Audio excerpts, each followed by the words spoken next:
கிறிஸ்து இயேசுக்குள் வாழ அழைக்கப்பட்ட அனைத்து சகோதர சகோதரிகளுக்கும் தேவனால் கிருபையும் தேவ ஆவியின் ஞானமும் உண்டாவதாக. இன்னைக்கு நம்ம பார்க்க போகிற சத்திய வசனத்தின் சத்தியங்களை எந்த வசனத்தை பற்றி நம்ம பார்க்க போகிறோம்னா, மார்க் எழுதின சுவிசேஷத்தில் 6ஆம் அதிகாரத்தில் 30ஆம் வசனத்திலிருந்து வாசிக்க கேட்போம்.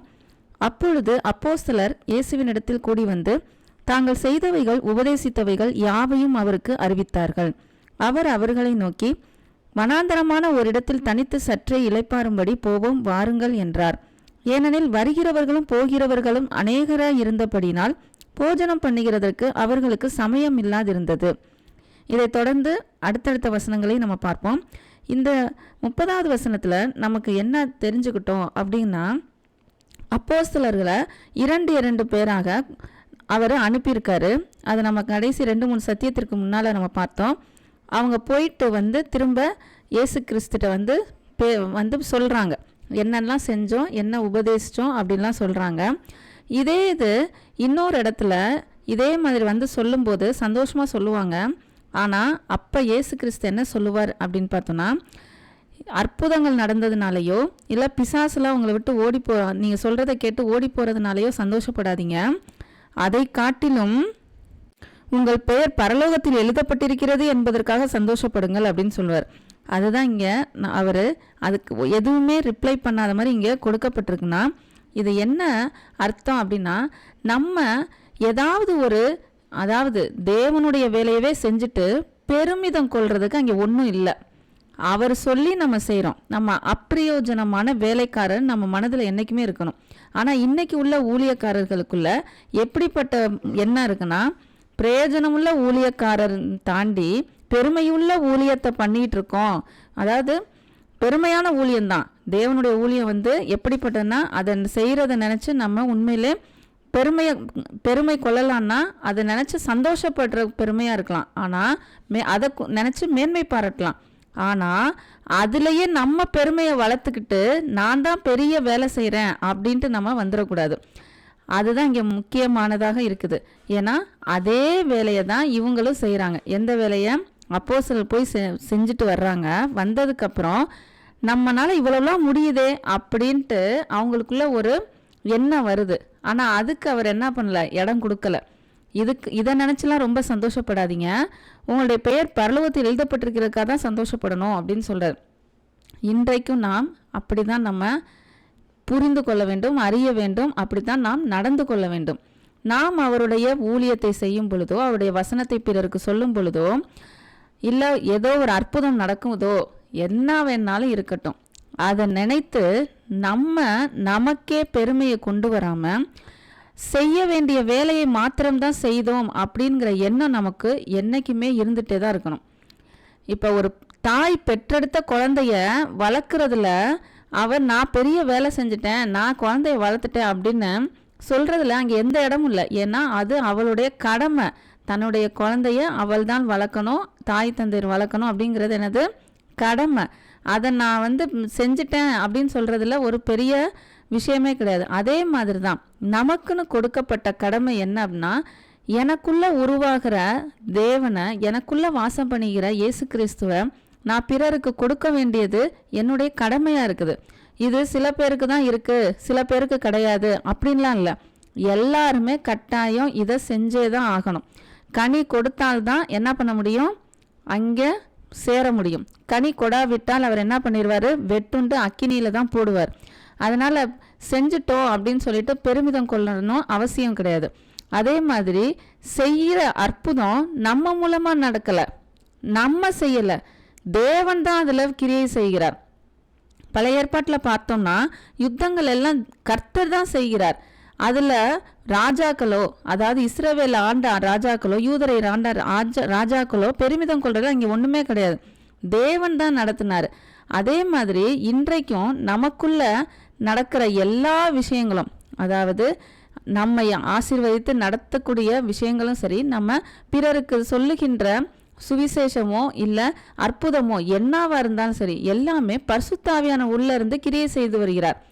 அதை குறித்து நம்ம சுயமாக எடுத்துக்கிட்டு என்னால் தான் நடந்தது அப்படின்ட்டு அதில் என்ன பண்ணணும் அவசியம் இல்லை, நம்ம பெருமை கொள்ளணும்னு அவசியம் கிடையாது. ஏன்னா நம்ம வெறும் பாத்திரம்தான், உள்ள கண்டென்ட் உள்ள பொருள் அவருடையது, அதை தான் நம்ம கொடுக்க போகிறோம். இதில் நான் தான் எடுத்துகிட்டு வந்தேன் அப்படின்னு சொல்கிறதுல இங்கே எந்த விதமான பிரயோஜனமும் கிடையாது. அதில் கொஞ்சம் கூட நம்ம என்ன ஆகிடக்கூடாது, பெருமை கொள்ளணும்னு அவசியமே கிடையாது. இதில் ரொம்ப நம்ம ஜாக்கிரதையாக இருக்கணும். ஏன்னா இந்த இடத்துல தான் நம்ம வஞ்சிக்கப்படுறதுக்கு அநேகம் பேர் என்ன ஆயிடுறாங்க, விழுந்துடுறாங்க.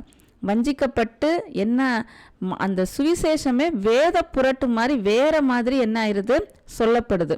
ஏன்னா கொஞ்சம் கொஞ்சமாக பிசாசு என்ன பண்ணும் அப்படின்னா, தேவ வசனத்தை அப்படியே வேற விதமாக மற்றவர்களுக்கு போய் சேருவதற்கு இந்த வழியை தான் அது சூஸ் பண்ணியிருக்கு. எந்த வழி அப்படின்னா, யார் ஊழியத்தை செய்கிறாங்களோ அவங்களுடைய வாயிலிருந்து தேவ வசனத்தை வேற மாதிரி போதிக்கிற அளவுக்கு கொண்டு வருது. ஏன்னா அப்போ தான் மக்கள் கேட்பாங்க அப்படின்ட்டு ஒரு மாயையை கொண்டு வந்து மக்களுக்கு ஏற்ற மாதிரி போதிக்க வச்சு இன்னும் நம்மளை அப்போ தான் புகழ்வாங்க அப்படிங்கிற ஒரு எண்ணத்தையும் தூண்டி விடுது. இங்கே தான் நம்ம என்ன ஆகணும், ரொம்ப கவனமாக இருக்கணும். யார் ஏற்றுக்கொண்டாலும் சரி ஏற்றுக்கொள்ளாவிட்டாலும் சரி நம்ம சத்தியத்தை சத்தியமாக தான் பிறருக்கு சொல்ல வேண்டும். அதனால தான் அவர் அனுப்பும் போதே ரெண்டையுமே சொல்லி அனுப்புவார். உங்களை ஏற்றுக்கொண்டால் அங்கே இருந்து அவர்களுக்கு சொல்லுங்க, அந்த ஊர்லே இருந்து சொல்லுங்க. ஏற்றுக்கொள்ளவில்லை என்றால் நீங்கள் கிளம்பும் பொழுது தூசியை உங்கள் காலில் படிந்த தூசியை உதறிவிட்டு போங்க அப்படின்னு சொல்லுவார். அதனால ரெண்டுமே நடக்கும். நம்ம எப்படி இருக்கோம் அப்படின்னா, எல்லாருமே ஏற்றுக்கொள்ளணும், எல்லாருமே நம்மளை நல்லவங்கன்னு சொல்லணும், எல்லாமே நம்ம சொல்கிறதெல்லாம் கரெக்டுன்னு சொல்லணும், புகழணும் அப்படிங்கிற ஒரு எண்ணம் வந்துட்டாலே அங்கே உண்மையான இயேசு கிறிஸ்துவை சுவிசேஷத்தை நம்ம என்ன பண்ண முடியாது, சொல்லியே கொடுக்க முடியாது, பகிரவே முடியாது. ரெண்டுமே நடக்க தான் செய்யும்.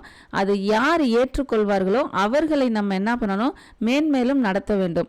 ஏற்றுக்கொள்ளலைன்னா நம்ம அதை பற்றி கண்டுக்கணும்னு அவசியம் இல்லை. அவர்களை போய் வற்புறுத்தி கட்டாயப்படுத்தி ஏற்றுக்கொள்ள வைக்கணும்னு அவசியம் கிடையாது.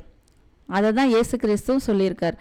இதை வற்புறுத்தி செய்கிறதுக்கு பதிலாக என்ன பண்ணுறாங்கன்னா, அவர்களுக்கு ஒரு மாயையை காட்டி அவர்களையும் ஏற்றுக்கொள்ள வைக்கணுன்ட்டு எப்படிலாம் கொண்டு போகிறாங்கன்னா, சுவிசேஷத்தை வேற மாதிரி கொண்டு வந்து அதை மக்களுக்கு ஏற்ற மாதிரி செழிப்புள்ள ஆசீர்வாதமாக கொண்டு வந்து அவர்களை இதுக்குள்ளே கொண்டு வர்றாங்க.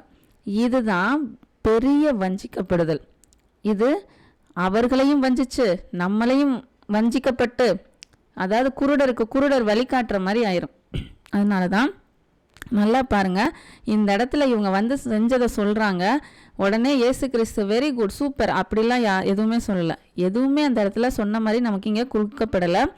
வேறு சுவிசேஷத்தில் இன்னொரு சுவிசேஷத்தில் தான் என்ன போட்டிருக்குது, நீங்கள் பரலோகத்தில் உங்கள் பெயர்கள் எழுதப்பட்டதற்காக சந்தோஷப்படுங்கள்னு சொல்லுவார். அப்போ எந்த இடத்துலையும் நமக்கு பெருமை வந்துடக்கூடாது அப்படிங்கிறதுல அவர் தெளிவாக இருக்கார். அதுக்கு நம்ம என்ன பண்ணணும், ஒத்துழைப்பு கொடுக்க வேண்டும். அடுத்த வசனத்தை வாசிப்போம். அவர் அவர்களை நோக்கி, வனாந்தரமான ஒரு இடத்தில் தனித்தே சற்று இளைப்பாறும்படி போவோம், வாருங்கள். இப்போ என்ன சொல்கிறாருன்னா, ஒரு தனியாக ஒரு இடத்துக்கு வனாந்தரமான இடத்துக்கு போவோம் வாருங்கள் அப்படின்னு சொல்கிறார். அந்த வனாந்தரமான இடத்துக்கு எதுக்கு போடும் அப்படின்னு கேட்குறாருன்னா, நிறையா பேர் போகிற வரிகள் இருக்கிறதுனால நம்ம போஜனம் பண்ணுகிறதுக்கு நமக்கு சமயம் இல்லாதிருந்தனால அந்த இடத்துல போய் கூப்பிடுறாரு. அப்படியே அவர்கள் தனிமையாக ஒரு படவில் ஏறி வனாந்தரமான ஒரு இடத்திற்கு போனார்கள். அவர்கள் புறப்பட்டு போகிறதை ஜனங்கள் கண்டார்கள். அவரை அறிந்த அநேகர் சகல பட்டணங்களிலும் இருந்து கால்நடையாய் அவ்விடத்திற்கு ஓடி அவர்களுக்கு முன்னே அங்கே சேர்ந்து அவரிடத்தில் கூடி வந்தார்கள். அவர் தனியாக போகணும்னு விருப்பப்பட்டு போகிறாரு. ஆனால் அதையும் என்ன பண்ணுறாங்க, கெடுக்கிற மாதிரி ஜனங்கள் அவருக்கு முன்னாலேயே போயிட்டாங்க. உடனே இதை பார்த்துட்டு இவருக்கு என்ன கோபம் வந்துச்சா என்ன? இங்கே தான் நம்ம நல்லா கவனிக்கணும். ஏன்னா இன்று உள்ள பல பேர், பல ஊழியக்காரராக இருந்தாலும் சரி, பல சாதாரண மக்களாக இருந்தாலும் சரி, அவர்களுக்கு அதாவது தனிமையாக இருக்கணும் போகணும் அப்படின்ட்டு ஒரு விருப்பப்பட்டுட்டாங்கன்னா, அதுக்கு மாறாக நடந்ததுன்னா அவர்களுக்குள்ள எரிச்சலும் கோபமும் அதிகமாயிடுது. ஆனால் இங்கே இயேசு கிறிஸ்துவோட அன்பை பாருங்கள், தனியாக போகணுன்னு விருப்பப்படுறாங்க. ஏன்னா சாப்பிட்றதுக்கே அவங்களுக்கு இடமும் இல்லை நேரமும் இல்லாத மாதிரி இருக்குது. அப்படிப்பட்ட சூழ்நிலையில் போனதுக்கப்புறமும் ஜனங்கள் எப்படியோ கேள்விப்பட்டு என்ன பண்ணுறாங்க, அவருக்கு முன்னாடியே அந்த இடத்துக்கு வந்துடுறாங்களாம். அப்போ இயேசு கிறிஸ்து என்ன பண்ணுறான்னு பாருங்கள்.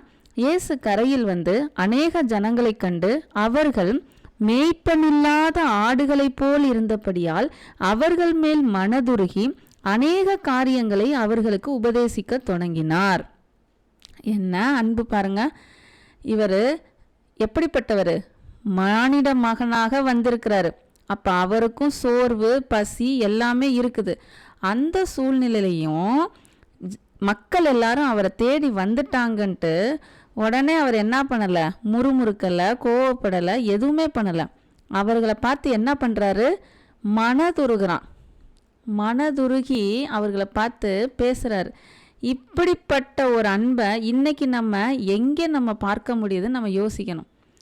அவ்வளவு சோர்வான நேரத்துலையும் அவ்வளவு பசி நேரத்துலையும் இவர்களை பார்த்து என்ன பண்ணுறாரு, எரிச்சலாகவோ இல்லை கோபமாகவோ மாறாமல் என்ன சொல்கிறாரு பாருங்க, மேய்ப்பனில்லாத ஆடுகளை போல் இருந்தபடியால்.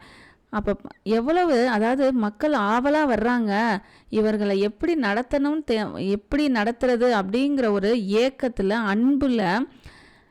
மேய்ப்பனில்லாத ஆடுகள்னா என்ன, ஆடுகள் வந்து அப்படியே சிதறி இருக்குது, அதுங்களை கரெக்டாக கூட்டிகிட்டு வர்றதுக்கு ஒரு மேய்ப்பன் இருந்தால் நல்லா இருக்குமே. அது வேற யாரும் இல்லை, அவர் தான் அந்த நல்ல மேய்ப்பர். அந்த மேய்ப்பருக்கு என்ன தோணுது, இவர்களெல்லாம் தன்னுடைய ஆடுகள், தன்னுடைய பிள்ளைகள் அப்படிங்கிற ஒரு அன்பு நிறைய வந்திருக்கு. அந்த அன்பின் மிகுதியில் அவர் என்ன சொல்கிறாருன்னா, மனதுருகி உடனே அவர்களை தன்னுக்குள்ளே கொண்டு வர்றதுக்கு உபதேசிக்க தொடங்குறாராம். மேய்ப்பனில்லாத ஆடுகளுக்கு என்ன வேணும், மேய்ச்சல் வேணும். கூட்டிகிட்டு போய் நல்லா அவர்களுக்கு என்ன கொடுக்கணும், ஆடுகளுக்கு தேவையான உணவு கொடுக்கணும். இப்போ மக்களுக்கு என்ன கொடுக்குறாரு, உபதேசத்தை கொடுக்குறாரு. அவர்களை வழி நடத்துவதற்கு உபதேசத்தை கொடுக்குறாரு. நம்ம இன்னைக்கு அதாவது எல்லாத்தையுமே நம்ம கம்பேர் பண்ணி தான் பார்க்கணும். இயேசு கிறிஸ்து எப்படி செஞ்சார், நம்ம என்ன செய்கிறோம், அவர் மாதிரியே செய்கிறோமா இல்லை வேறு மாதிரி செய்கிறோமான்னு பார்க்கணும். இவ்வளோ ஜனங்கள் வந்துட்டாங்கன்னா உடனே நம்ம ஆட்களுக்கு என்ன ஒரு சந்தோஷம் வரும் அப்படின்னா, என்ன வரும், இவ்வளோ மக்கள் வந்துட்டாங்களே அப்படின்னு உண்மையாகவே சந்தோஷப்படுற ஊழியக்காரங்க இருக்காங்க. இவ்வளோ பேர் வந்துட்டாங்க, அப்போ இன்றைக்கி காணிக்கைகளும் அதிகமாக இருக்கும் அப்படின்னு நினைக்கிறவங்களும் இருக்காங்க. ஆனால் முதலாவது தான் தேவனுடைய பதமாக இருக்குது, அவருக்கு ஏற்றதாக இருக்குது. எவ்வளவு மக்கள் வந்தாலும் அவர்கள் மேலே மனதுருகி எந்த சூழ்நிலையாக இருந்தாலும் அவர்களுக்கு இறங்கி அவர்களுக்கு தேவையான உணவை, அதாவது உபதேசத்தை அவர் முதல்ல கொடுக்குறாரு. எந்த விதமான சலனம் இல்லாமல் சலிப்பும் இல்லாமல் என்ன பண்ணுறாரு, அவருடைய வேலையை செய்கிறார். நம்ம எப்படி இருக்கோம் அப்படிங்கிறத பார்க்கணும். ஓரளவு நம்ம சொல்லிட்டோன்னா இன்னும் அடுத்ததாகும்போது டயர்ட் ஆகும்போது என்ன ஆயிடுவாங்க, அதை விட்டுருவாங்க.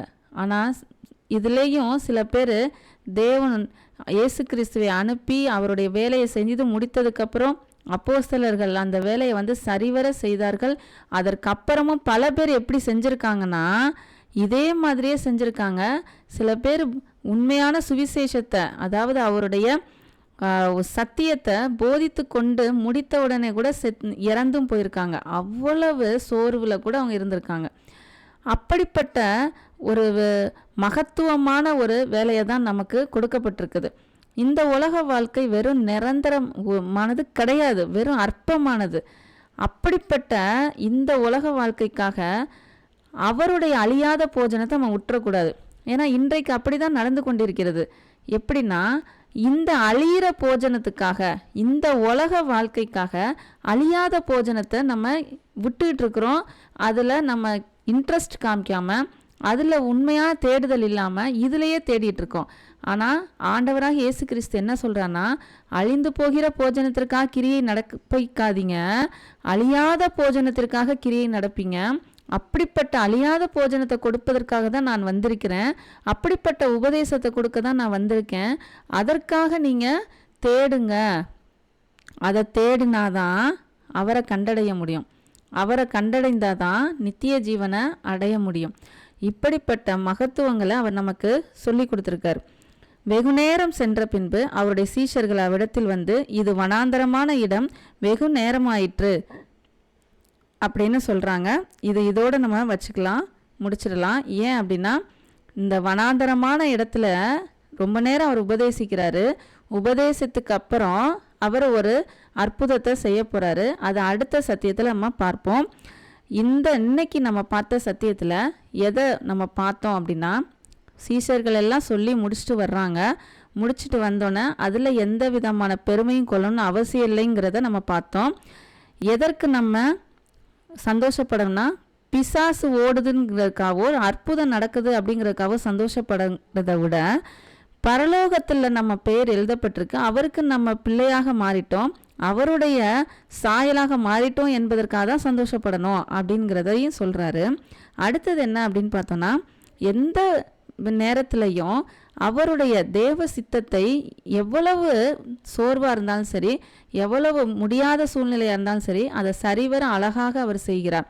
அதே மாதிரி தான் நாமும் எப்படிப்பட்ட சூழ்நிலையாக இருந்தாலும் சரி, சமயம் வாய்த்தாலும் வாய்க்காவிட்டாலும் அவருடைய சித்தத்தை, அவருடைய சத்தியத்தை நாம் சரிவர தெளிவாக மற்றவர்களுக்கு நாம் பகிர்ந்து, நாமும் அதில் வளர்ந்து பரிசுத்தாவின் துணையோடு நாம் வாழ்வோமாக.